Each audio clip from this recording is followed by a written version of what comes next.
1800 hours Pakistan Standard Time. Assalamu alaikum. This is Radio Pakistan. The news read by Daman Zaman. The headlines. The Federal Cabinet at its meeting in Islamabad today with the Prime Minister and the Chair discussed the overall political and economic situation of the country.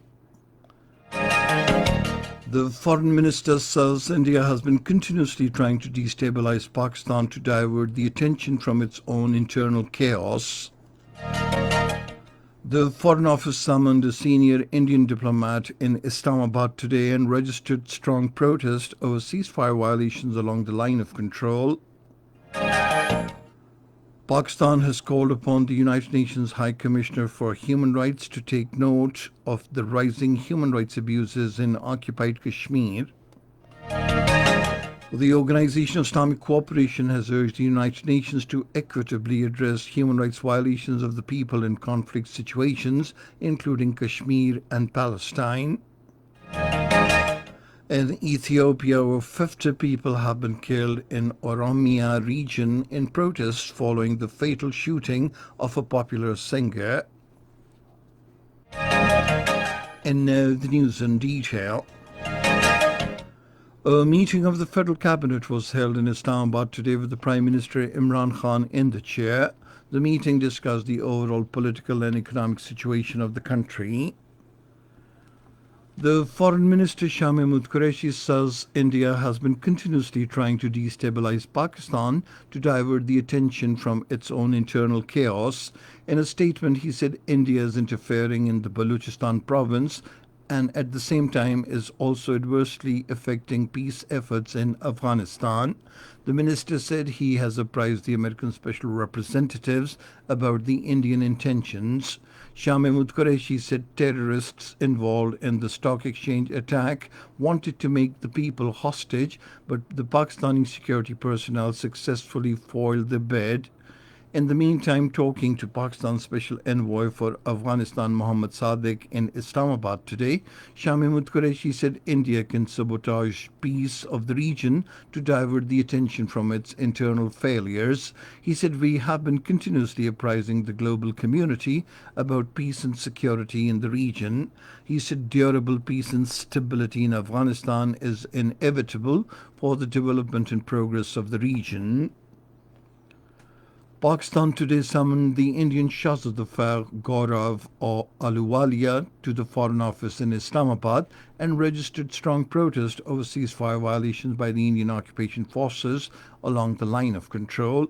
In a statement, the Foreign Office spokesperson Aisha Farooqi said one innocent civilian was martyred and 5 others injured in the Indian occupation forces' indiscriminate and unprovoked firing in Kiani and Jura sectors along the line of control during the last 2 days.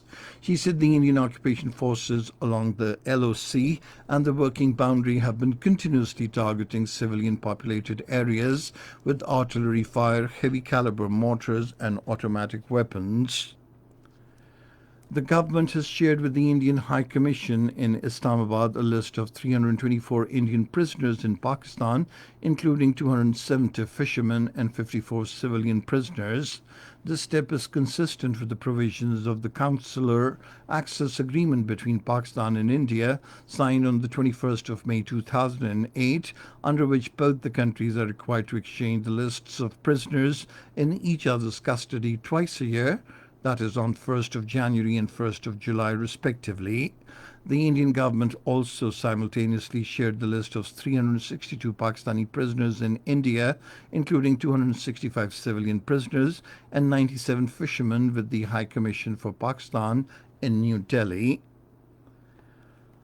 The Chinese ambassador Yao Xing called on the Minister for Power Umar Ayub Khan in Islamabad today to discuss the energy projects under the China-Pakistan Economic Corridor and bilateral relations. Speaking on the occasion, Umar Ayub Khan said Kohala hydropower project under CPAC framework is a milestone in the power sector of the country. The Chinese ambassador said energy projects under CPAC are vital for the provision of electricity in Pakistan. 4,133 new coronavirus cases have surfaced in the country over the last 24 hours, taking the total tally to 213,470. These include 76,262 in the Punjab, 84,640 in Sindh, 26,598 in Khyber Pakhtunkhwa, 10,476 in Balochistan, 12,912 in the Islamabad Capital Territory, 1,489 in Gilgit-Baltistan, and 1,093 in Azad Kashmir.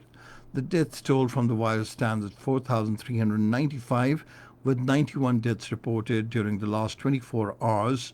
22,418 corona tests were carried out during this period. 100,802 patients have so far recovered from the infection. The number of coronavirus cases across the world has surpassed over 10.6 million, while the pandemic has so far claimed more than 514,628 lives. The United States tops both in the number of cases and deaths with over 2.7 million cases and more than 130,123 deaths, followed by Brazil with over 1.4 million cases and more than 59,656 deaths. Over 5.8 million patients have so far recovered from the disease across the world. This is Radio Pakistan. Pakistan has called upon the United Nations High Commissioner for Human Rights to take note of the scale and gravity of the rising human rights abuses in occupied Kashmir. This was stated by Pakistan's permanent representative to the United Nations in Geneva, Khalil Hashmi, while participating at the 44th session of Human Rights Council. He said the primary goal behind the unilateral actions of India is to change the demographic composition of the occupied territory.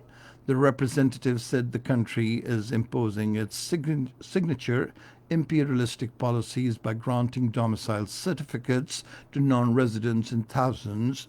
Khalil Hashmi urged the Council and its special procedure mandate holders should not remain a silent bystander to these human rights crimes in occupied Kashmir.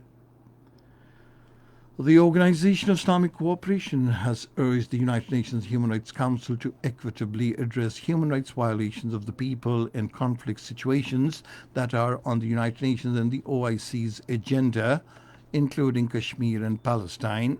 The OIC statement, which was delivered by Pakistan's ambassador Khalil Hashmi, also pointed to two other conflict situations on respective OIC and United Nations agendas, namely Myanmar and Nagorno-Karabakh. The United Kingdom has warned Israel not to annex part of occupied West Bank, terming it violation of international law and contrary to Israel's own interests. In a statement, British Prime Minister Boris Johnson expressed the hope that annexation does not go ahead, saying if it does, the United Kingdom will not recognize any changes to the 1967 lines except those agreed between both the parties.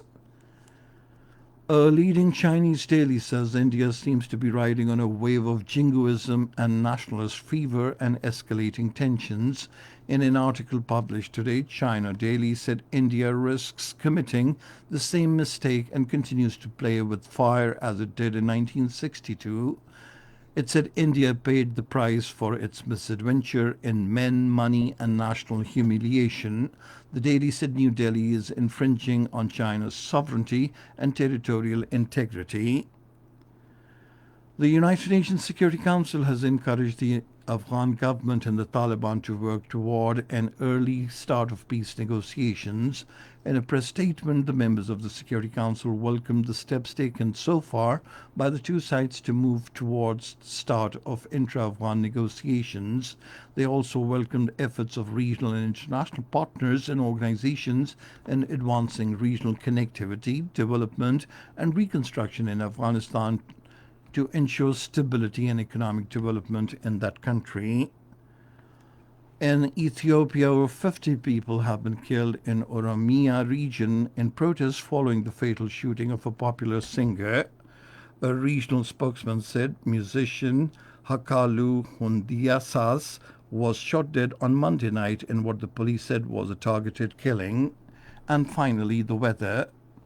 Mainly hot and humid weather is likely to prevail in most parts of the country during the next 24 hours. However, rain with wind and thunderstorm is expected in Islamabad, Upper Punjab, Upper Khyber Pakhtunkhwa, and Kashmir. And that is the end of this news bulletin. For more news and analyses, log on to our website, radio.gov.pk, and you can also watch the live video streaming of our bulletins on the link, facebook.com/Radio Pakistan News Official.